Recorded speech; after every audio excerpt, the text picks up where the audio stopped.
کو سنبھالا اور پھر دائیں بائیں دیکھ کے کہتا ہوں محمد صلی اللہ علیہ وسلم تو کہاں آ گیا؟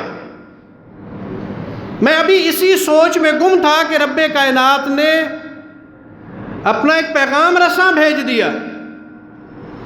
وہ آ کر کہنے لگا اے اللہ کے حبیب آپ پریشان مت ہو، میں اللہ کی طرف سے بھیجا گیا ہوں اور میری ڈیوٹی ان پہاڑوں پر ہے، آپ ابھی حکم دیں میں ان ظالموں کو کچل کر تباہ و برباد کر کے رکھ دیتا ہوں۔ لیکن محسن انسانیت حضرت محمد الرسول اللہ صلی اللہ علیہ وسلم ارشاد فرماتے ہیں مجھے اس لیے نہیں بھیجا گیا، میں تو اللہ کی طرف سے رحمت بن کر آیا ہوں۔ اگر یہ سدھرنے کی میری بات نہیں سمجھ رہے ابھی تو ہو سکتا ہے ان کی نسلیں ٹھیک ہو جائے، یہ نہیں ان کی اولادوں میں کچھ سدھار آ جائے، میں ان کو خراب کرنے برباد کرنے کے لیے نہیں آیا۔ تو وہ تنہائی کا عالم جب میری کسی نے نہیں سنی تھی تو اس وقت مجھ پر انتہائی دشوار گزار وقت تھا، لیکن اس وقت بھی صبر و استقامت کا دامن محمد الرسول اللہ صلی اللہ علیہ وسلم نے اپنے ہاتھ سے نہیں جانے دیا۔ تو ایک طالب علم کے لیے، ایک صاحب علم کے لیے وہ شخصیت آئیڈیل کی حیثیت رکھتے ہیں۔ آپ نے اپنی قوم میں نکلنا ہے، آپ نے اپنے خاندان کو سمجھانا ہے، آپ نے اپنی برادری کو دعوت دینی ہے، آپ نے اپنے ہم مکتب دوستوں اور ساتھیوں کو اللہ کی طرف بلانا ہے۔ اس بلاوے میں آپ پر فکرے کیسے جائیں گے؟ وہ ملا آ گیا اور جناب مولوی صاحب تشریف لے آئے، ارے یار تو کل ہمارے ساتھ بیٹھا کرتا تھا، چھوڑ یار مسجد کی طرف جا رہا ہے، آج گپے لگاتے ہیں۔ نہیں، اس وقت آپ نے آئیڈیل بننا ہے ان لوگوں کے لیے جو اس وقت آپ کی سننے پر آمادہ نہیں۔ ہو سکتا ہے کسی موڑ پر آپ یہ محسوس کریں کہ میں تنہا ہوں، میرا کوئی بھی نہیں،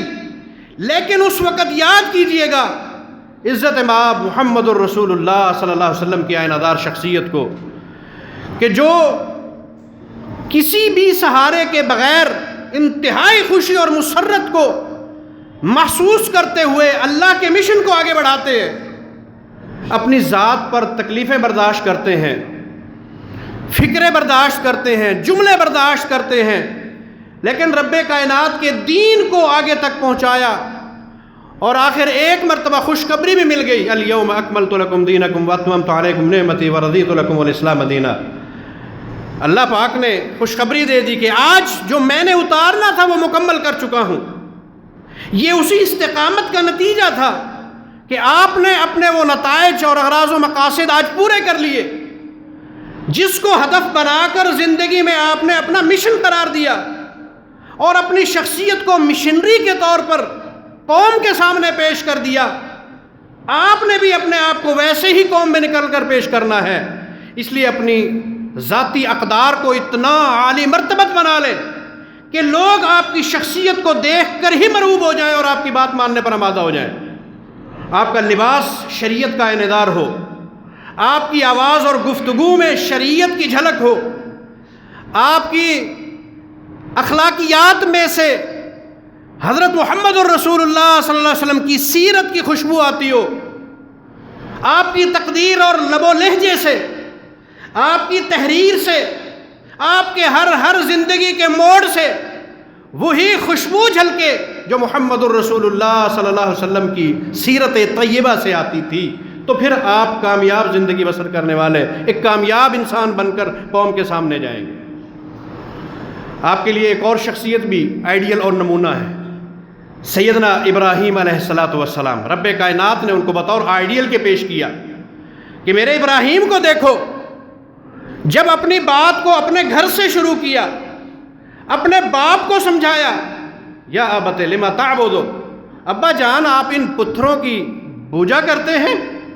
ان لکڑیوں کے بتوں کو اپنے ہاتھوں سے بنا کر پھر سجدہ ریز ہو جاتے ہیں، اللہ کے بندے کیوں تو ان کی عبادت میں جھکا ہوا ہے؟ یہ تو سننے کے قابل نہیں،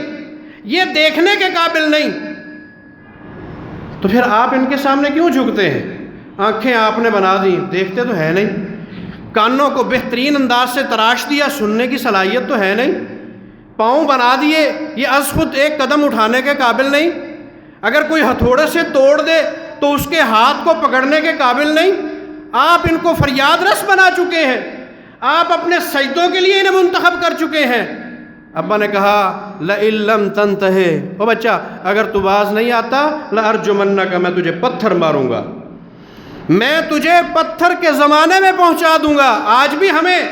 اور سیدنا ابراہیم علیہ السلام کی سنت پر عمل کرنے والوں کو یہی دھمکیاں دی جاتی ہیں کہ اگر تم نے ہماری بات نہ مانی،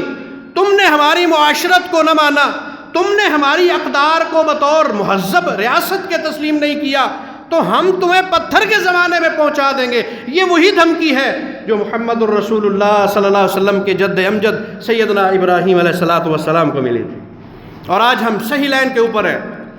یہی بات، یہی دھمکیاں، وہی فکرے، یہ اس بات کی ضمانت اور دلیل ہے کہ ہم صحیح راستے کے اوپر ہیں۔ اسی لیے ہم پر یہ فکرے بازی ہوتی ہے، جو غلط ہے، جھوٹ ہے، باطل ہے، اس کے معاونین بہت ہوتے ہیں، اور جو حق پہ ہوتا ہے اس کے معاونین بہت کم ہوتے ہیں۔ عزیز ساتھیوں، ہمارے لیے یہ دو شخصیات انتہائی قابل رشک اور قابل ریس، قابل تقلید اور قابل اطاعت ہیں۔ ہم ان کو اپنا آئیڈیل بنا کے اپنی زندگی میں آگے بڑھیں تو کامیابیاں ہمارا قدم چومیں گی۔ عزیزان من، محمد الرسول اللہ صلی اللہ علیہ وسلم صبح کی نماز پڑھانے کے بعد مسجد میں تشریف رکھتے ہیں اور ایک دعا پڑھا کرتے ہیں، اللہم انی اسألک علما نافعا ورزقا طیبا وعملا متقبلا۔ دیکھیے اس میں کیا مانگا؟ پہلے نمبر پر آپ نے رکھا اللہم انی اسألک علما نافعا،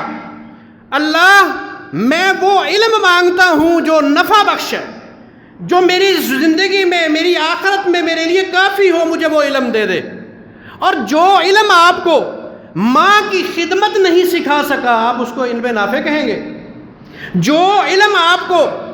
اپنی برادری کی عزت اور تکریم نہیں سکھا سکا، ان کو اسی انداز سے دعوت دینے کی ڈھب اور طریقہ کار نہ سمجھا سکا، آپ اس کو علم کہیں گے؟ آپ اپنے اساتذہ کرام کی ادب اور عزت کو اگر ملحوظ خاطر نہیں رکھیں گے، آپ نے جس قوم کا سامنا کرنا ہے ان سے تکلم اور گفتگو کے انداز کو اگر سلیقے سے نہیں کریں گے تو آپ کیا سمجھتے ہیں آپ کے علم نے آپ کو فائدہ پہنچایا؟ نہیں، محمد الرسول اللہ صلی اللہ علیہ وسلم یہ دعا پڑھ کر وہ علم مانگتے ہیں، مولا جس میں میری ماں کا ادب ہو، مولا جس میں میرے باپ کا ادب ہو، میرے کائنات کے پیدا کرنے والے کی رب جس علم میں معرفت ہے، اور مجھ محمد الرسول اللہ صلی اللہ علیہ وسلم کی جس علم میں معرفت ہے، اور جس میں انسانی اقدار اور اعلیٰ اخلاق کی معرفت دی گئی، مولا مجھے وہ علم سکھا۔ اس علم کا سوال کرتے ہیں، اور پھر کہا رزق ورزقا طیبا، اللہ میں حلال روزی مانگتا ہوں، حلال روزی کی تلاش یہ انسان کا اولین حق ہے، اور جو رزق تلاش کے لیے اس دنیا میں اپنے آپ کو لگاتا ہے وہ اللہ کی عبادت کر رہا ہے۔ اور لیکن وہ شخص جو رزق کی تلاش میں، دنیا کی دوڑ دھوپ میں اللہ کو بھول گیا، حلال خوری کو بھول گیا، رسول اللہ صلی اللہ علیہ وسلم کی سیرت طیبہ کو بھول گیا، حرام خوری کی طرف چل نکلا، دنیا داری کی طرف چل نکلا، وہ شخص اس کا علم اس کو فائدہ نہیں پہنچا رہا، اور آفتاب رسالت محمد الرسول اللہ صلی اللہ علیہ وسلم کی اس دعا کے زاویے اور آئینے سے وہ دور ہے، وہ بہت آگے نکل چکا ہے، اس کو ایسا نہیں ہونا چاہیے۔ تو ایک صاحب علم رزق حلال کی تلاش کرے، اور اس میں آپ کو تھوڑا ملے گا تو صبر و شکر ادا کرنا ہوگا۔ آپ کے سامنے اگر سوکھے ٹکڑے بھی آتے ہیں، ان کو پانی کی گھونٹوں سے پیٹ میں ڈال کر، اس لیے کہ آپ نے زندہ رہنا ہے، سانسوں کی ڈوری کو چلانا ہے، آپ نے اس رزق کے لیے اور اس بہترین زندگی کے لیے نہیں جینا۔ یہاں تنگیاں، ترشیاں، تکلیفیں اگر آتی ہیں وہ برداشت کر کے آپ نے علم حاصل کر لیا، اور علم حقیقی ہے وہی جو رب کائنات نے آسمان سے اتارا ہے۔ باقی علوم تو یہ سارے اس کے لیے معاون ہیں۔ اس کے لیے میں تو کہا کرتا ہوں اپنے ساتھیوں سے اور اپنے گفتگو کے اندر کہ جتنا علوم اس دنیا کے اندر ہے اور دنیا کے لحاظ سے وہ ایک بزنس ہے، اگر بزنس نہیں ہے تو وہی علم جو اللہ رب کائنات نے آفتاب رسالت محمد الرسول اللہ صلی اللہ علیہ وسلم پر اتارا تھا وہ بزنس نہیں ہے، وہ اللہ کی معرفت دیتا ہے۔ اور کون سا ایسا علم ہے جو اللہ کی معرفت پیش کرتا ہے؟ اور وہ علم اللہ کے رسول کی معرفت اس کائنات کے رازوں کو نکھار کے پیش کرتا ہے۔ اور اس کے علاوہ کون سا ایسا علم ہے جو اسرار و رموز کائنات کے کھوئے ہوئے اللہ کے اس علم سے بڑھ کر ہمیں سمجھائے؟